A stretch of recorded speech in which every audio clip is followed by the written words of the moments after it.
Budaya atau kebudayaan berasal dari bahasa Sanskerta yaitu budaya, merupakan suatu cara hidup yang berkembang dan dimiliki bersama oleh sebuah kelompok orang dan diwariskan dari generasi ke generasi.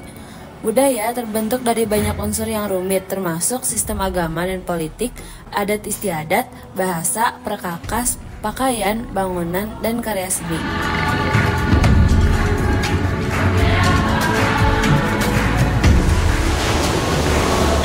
Indonesia merupakan salah satu negara yang mempunyai banyak keanekaragaman budaya yang sangat menarik dan unik. Kementerian Pendidikan, Kebudayaan, Riset dan Teknologi Indonesia melakukan pencatatan dan penetapan daftar warisan budaya tak benda. Jumlah budaya tak benda Indonesia bertambah sejumlah 272 menjadi 2.213 warisan budaya yang telah ditetapkan. Indonesia juga merupakan negara yang memiliki kekayaan sumber daya alam yang melimpah dan sangat luar biasa, baik sumber daya alam hayati maupun sumber daya alam non-hayati. Indonesia dijuluki Heaven of Earth atau surga di bumi, karena memiliki kekayaan alam yang melimpah dan panorama alam yang memukau. Kekayaan alam Indonesia meliputi gunung, pantai, keragaman hayati, hutan tropis yang lebat, flora dan fauna yang unik. Kekayaan sumber daya alam tersebut sebagian telah dimanfaatkan untuk memenuhi kebutuhan bangsa Indonesia dan sebagian lainnya masih berupa potensi yang belum dimanfaatkan karena berbagai keterbatasan seperti kemampuan teknologi dan ekonomi. Kekayaan sumber daya alam itu sendiri meliputi pertanian, kehutanan, kelautan, perikanan, peternakan, perkebunan, serta pertambangan dan juga energi.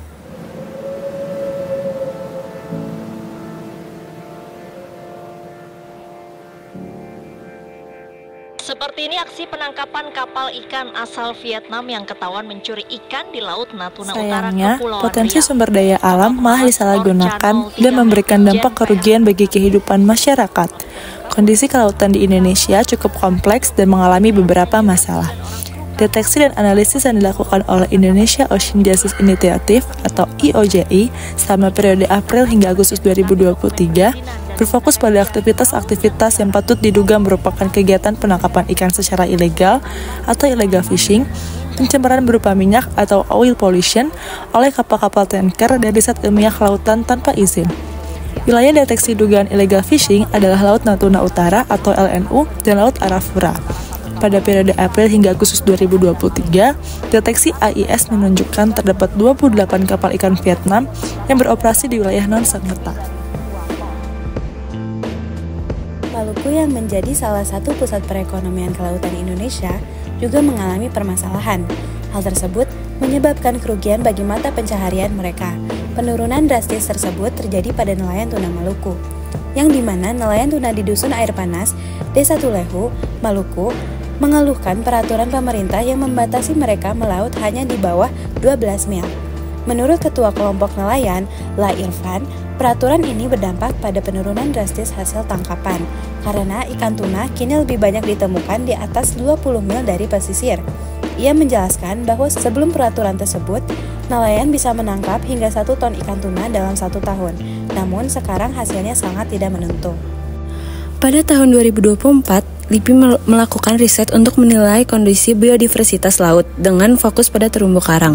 Dari 7,1 hektar terumbu karang yang dimonitor, hanya kawasan Papua dan Wakatobi yang sehat, sementara sebagian besar mengalami kerusakan. Selain itu, LIPI akan membentuk indeks kesehatan ekosistem pesisir untuk mangrove dan lamun, serta melakukan budidaya untuk spesies terancam seperti hiu, ikan capungan, ikan Napoleon, dan teripang sebagai langkah awal konservasi jangka panjang. Permasalahan tersebut menjadi pusat perhatian bagi seluruh masyarakat Maluku. Kerugian yang mereka dapatkan menjadi sebuah kebuntuan bagi keuntungan mereka. Oleh sebab itu, mereka menjadikan cara pelestarian laut dengan tradisi kebudayaan yaitu tradisi sasi.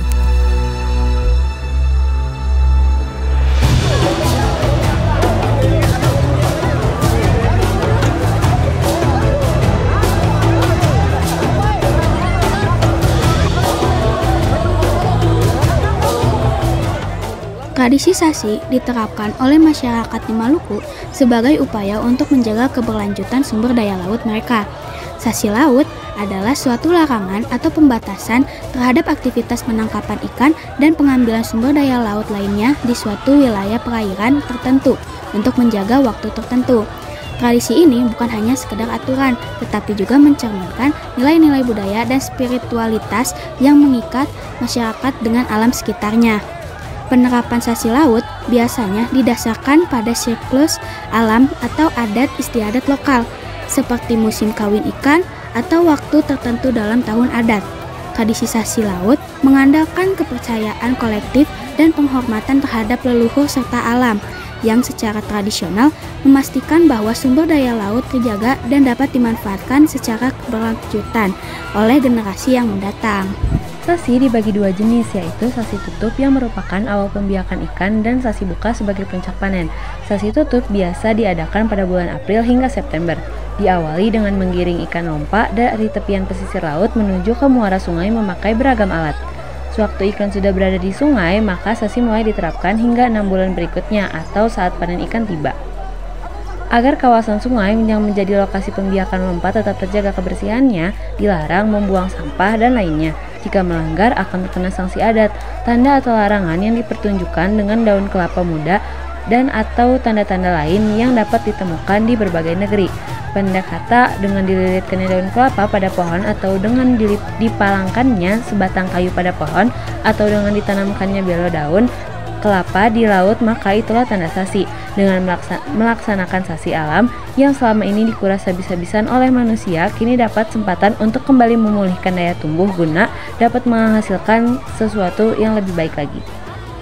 Manfaat atau kegunaan dari penerapan sasi adalah yang pertama, agar dapat mengurangi semua perselisihan di dalam dusun, yaitu antara anak-anak dati dan kepala dati, atau antara anak-anak pusaka dengan kepala pusaka.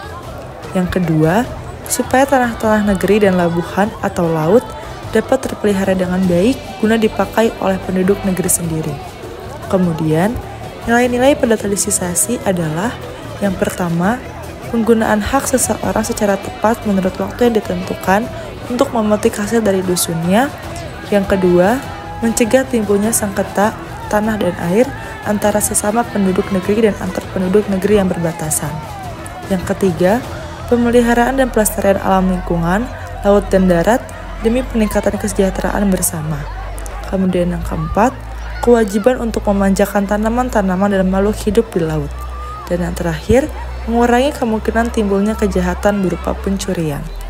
Bangsa Indonesia dapat menerapkan tradisi sasi dalam pengelolaan sumber daya alam di seluruh Nusantara melalui berbagai kebijakan berkelanjutan. Salah satunya adalah dengan memperlakukan kebijakan pelanggaran sementara eksploitasi sumber daya alam seperti ikan, hutan, atau hasil pertanian di waktu-waktu tertentu. Pemerintah daerah dapat menentukan periode istirahat bagi lingkungan, misalnya waktu panen atau masa larangan penangkapan ikan di kawasan tertentu. Selain itu, Indonesia kaya akan kearifan lokal yang juga mengajarkan prinsip-prinsip konservasi. Dengan mempelajari dan mengadopsi kearifan lokal di berbagai dunia, seperti sasi, bangsa Indonesia dapat mengintegrasikan pendekatan tradisional tersebut dengan cara-cara modern untuk menjaga keseimbangan alam. Hal ini penting agar pengelolaan sumber daya alam dapat tetap berkelanjutan di tengah perkembangan zaman.